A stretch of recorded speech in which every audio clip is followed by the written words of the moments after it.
Oh my gosh.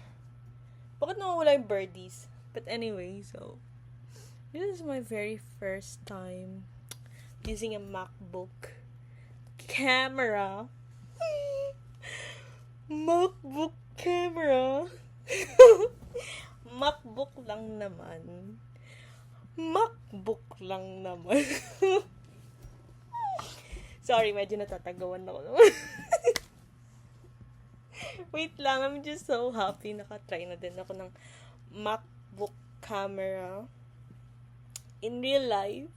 Okay, so I know some people it's just gonna be a bare minimum having this kind of experience. But to me, no, no, no. It's a big deal. Kasi, first time ko talaga. By the way, this is not mine na. Baka sabihin nyo, it's mine. Yung, this laptop na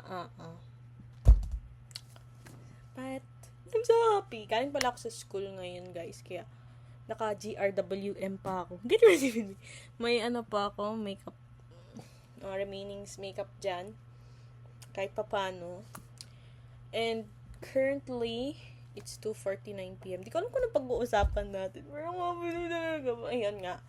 So, it's October na. Malapit na yung Christmas. 70 plus days na lang ata before Christmas. Eh, matagal-tagal na ako. Ewan ko kung nakapag-ano ko. Medyo di ako nakapag-vlog these days. I don't know, because medyo ano ako sa school right now. And masyado akong komportable sa bed. Komportable sa bed. So, ayun. Tsaka, nag-ano rin kasi ako nagbi-binge.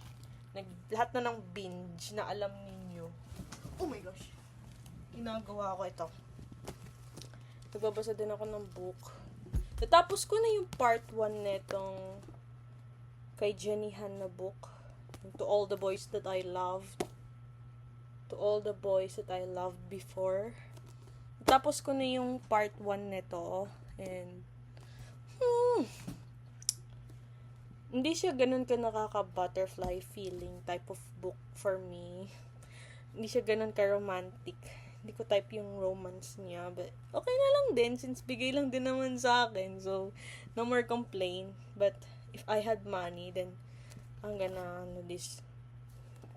definitely gonna not choose this book.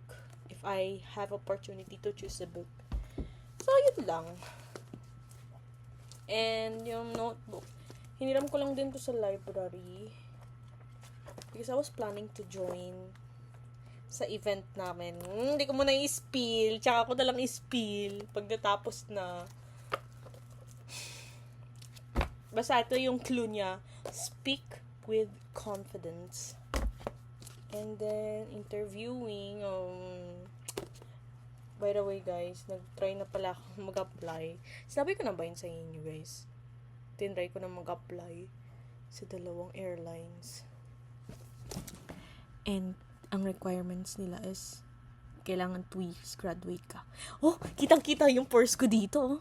Yung medyo nagbe-breakouts ako these days kasi, menstrual. And yun.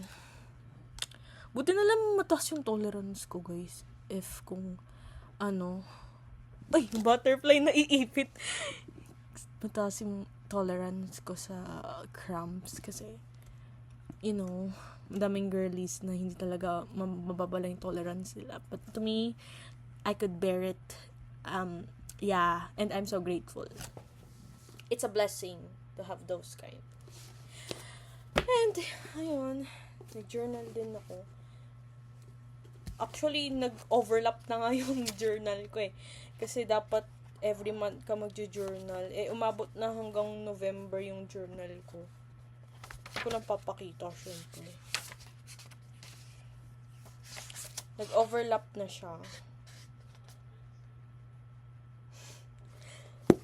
And yun.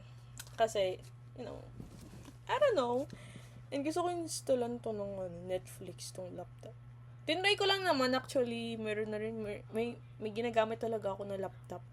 Ang intention ko lang talaga dito sa MacBook is yung camera. That's it. Satisfied po naman ako sa Acer. And super happy pa ako sa Acer. So, yun. And naka-uniform ako right now kasi may online class kami. 4 o'clock p.m. And right now, yun pa nga, 2:53 pa lang ngayon. 2:53 p.m. Nakabakbok. I don't care what evs. Hindi naman kasi ito sa akin tong laptop eh. So, ayun. Ano pa ba pag-uusapan natin, guys? How's my life? Sophomore. To be honest, if you're going to ask me, saan ba yung mas mahirap? Yung first year or sophomore? For me, it's first year, to be honest. Hindi ko alam ba't ganun. Mas mahirap po yung first year. Kasi ang dami nilang pasayaw-sayaw na event. Like, dude, yun yung pinakaayaw ko eh. Mga sayaw-sayaw na yan. Promise, isali nyo na ako sa mga anong event. Wag lang sa sayaw. Ayoko. Mas pipiliin ko po mag-exam kaysa sumayaw. Like, dude, no, it's not my thing to dance. And, I cannot. No, I just really don't like dancing at all. Siguro for fun, yes, but kung graded or something, i-gradean ka na sa based on your dance. Well, by the way pala guys, hindi pala napopost yung video nito. I have this, classmate. Yes. I consider now her as my friend. And friend ko naman talaga siya. Wait, hindi ko kasi ma-post yung video. But I'm just gonna cut it. Just gonna get it first. Hindi kasi pwedeng ma-post yung video. Kaya tamad naman ako bumabay. Nasa higaan ako. Tadaan! You know, I'm a fan of TXT. Pinaka gusto ko sa kanila na album, yung Blue R ba yun? I love it. Yung talaga pinaka favorite ko. Binigyan ako ng classmate ko. Hindi ko in-expect. Binigyan niyo ako. Ano siya? Zacchaeus Chapter. Fight or Escape. It's really good, guys. I love it. Bala ko nga rin bumili ng album nila, yung Blue R. Grabe, nakakatuwa. Mapunit. Arpunit na talaga siya. So, ayun. Nakakatuwa. Grabe. Hindi ko nga alam kung sa ito kailangan din. Siguro dito, takpan natin yung butas. Ano kasi yun eh. Ceiling fan. Nasunog. Nasunog. What do you think?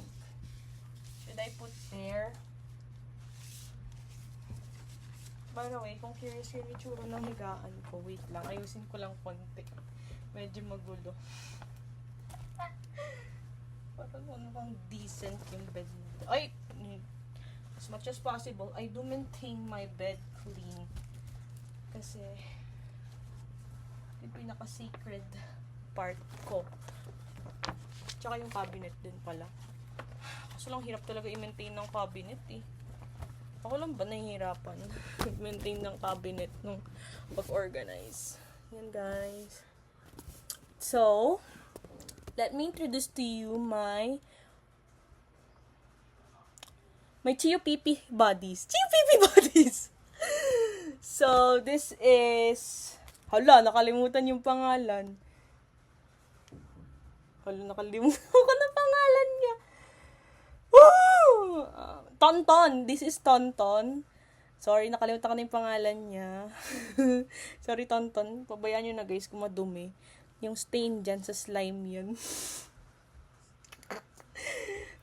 Ano ba, ilang years na kasi to sila. Tapos, yun, naglalaro ko ng slime that time. Tapos, ewan ko ba't sumagi sa utak ko. Dalhin ko dito sa higaan. Tapos, dumikit kay Tonton. So, ayun, nagka-stain. Ilang beses ko na siya nilabahan. Hindi na talaga natanggal yung stain ng slime. And then, si Shiba Inu.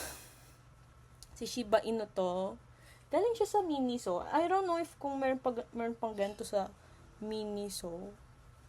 Kasi alam ko iba na yung mga plushies sa Miniso eh. Like, mga pastel color na siya. Di kayo mga ice cream, mga mochi na yung mga binibenta nila eh.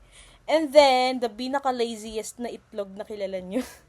Ang tawag niya Kayla dito, itlog. Pero ang pangalan niya talaga is Gudetama. Yung tawag niya Kayla dito, itlog. Pero totoo naman, itlog siya. Pero ang pangalan niya is Gudetama para mas decent. Tapos mawawala na yung birdies. So, ayun. Kailan ko pinalitan yung bedsheet?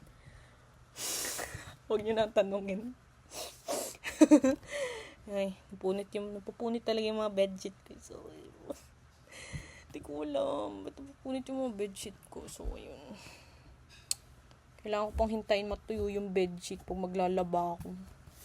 So, ayan. And, yung pinaka-favorite ko na kumot sa lahat.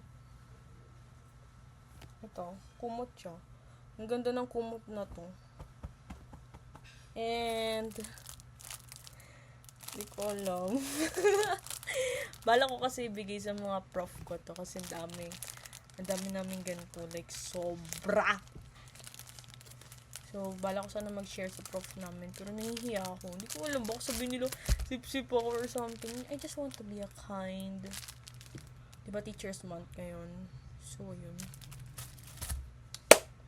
Bala ko nga gumawa ng crochet gifts sa mga prof ko. Wala lang. I just want to share. I care for them. Okay naman kasi yung mga prof ko ngayon so far, yung mga na-experience, mga na-encounter ko. Okay din naman last year. Okay naman lahat. Wala naman wala naman ako na-experience na, like, parang threat na klase ng prof. Kasi may mga ganun like, parang threat sa'yo. I encountered that a lot during my elementary days. I don't know, like, mga prof na it gives them satisfaction na nababagsak ka. Tsaka, or di kaya, yung mga prof na may favoritism. Ew, ayaw talaga ng mga ganung prof. Ew, disgusting. Don't you dare talk to me. Hindi ko kayo i-recognize. I will never acknowledge you. Mga ganung prof yun. May favoritism.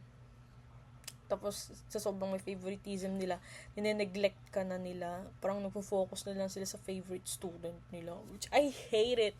Girl, or boy, come on. Di na yan turo. Friend mo na yung mga yan. Dude. Teacher ka pa ba? Or, yeah. So far, wala akong experience. During my elementary ko lang talaga na-experience yun. High school? No. Nung elementary lang talaga. I don't know, siguro madaming mga parents kasi mga papansin talaga. Now, ikakat ko nga yan, nangigigil ako. Nagrant ng konti. Pero yung ko talaga kasi, like, can we just cut off yung mga ganong klaseng teachers? I-normalize na tanggalin yung mga ganong teachers kasi I hate it talaga. Anyways, let's stop for the drama. Nagbabalak ako this year. Ano bang balak ko this year? I mean, malapit na kasi mag-New Year, guys. Tapos, feeling ko, it's just still the same person I am last year. Or hindi. Parang ako feeling ko nga in terms sa productivity. Grabe, mas productive talaga ako last year, guys. Just so you know. Kasi I still have my crochet business. Compared ngayon, I literally fully stopped na. Madami pa rin may gustong bumili sa akin. Mga suki ko. Pagpasensyahan nyo na, estudyante ako. Tsaka, I don't know, nakaka-compromise yung quality ko gawa ng quality ko if I combined ACADS and business. So, yeah.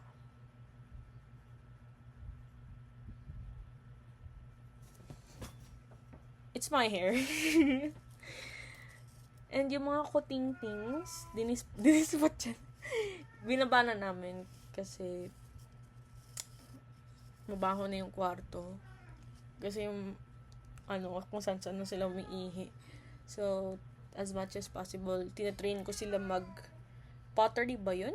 Basta yung sa ihian, yung litter box, doon na sila umihi. Kasi it's so disgusting. Like, mapakan mo na lang randomly. Pero buti na lang natitrain yung mga pusa compared sa aso. Naiinis tulog ako.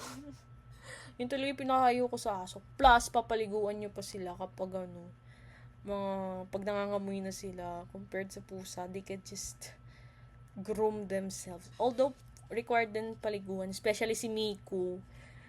Pero, at least hindi sila bumabaho. Ito kasi si Miku minsan, may nakalawit na, ay sumasabit na tae dyan sa fur niya. Sa fur, sa buntot niya. Like, it's very thick amount. Parang ako taga-vlogger. Oh my gosh.